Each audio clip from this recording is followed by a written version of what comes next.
monk life is ultimately training in self-actualization and self-awareness. It's meant to start when you're 5. The problem is we all went to normal schools that try to put stuff in us rather than take stuff out of us. It's crazy. You talk about this, right? Like, you know, you were told at school that you weren't very good and you weren't good at English, and now you have a New York Times bestseller, right? Yeah. And it's like, but no one noticed that potential inside you. No one noticed that, oh, Lewis was really creative. Right. And you're not the only person. There's so many people who feel like that. So the modern schooling system didn't extrapolate your self-actualization, your element, and just try to put maths, English, science inside.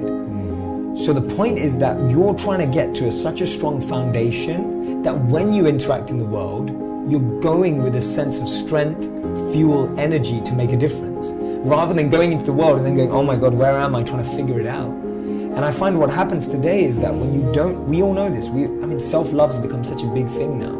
And when people don't figure out, it's like a huge trend now.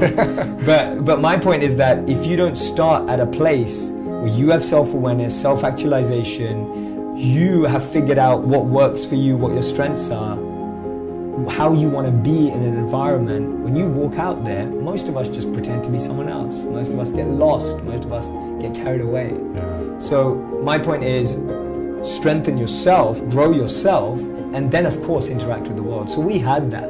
And that's what I noticed when I lived as a monk, that people were so far removed from their own understanding of themselves that they were either lost living a life they didn't want to, lost living up to someone else's expectations, or lost becoming someone to impress someone else. And so people were their real identity is almost buried under 6 feet of multiple identities they've created. And that's what I started to notice. We have a social media identity, we have a LinkedIn identity, we have a Twitter identity, we have a Facebook identity. Then we have an identity we are to our boss. Then we have an identity we are with our Friday night friends. Then we have an identity we are to our Sunday people. And we just created all of these identities. And if you ask people, who are you? We struggle to answer that question.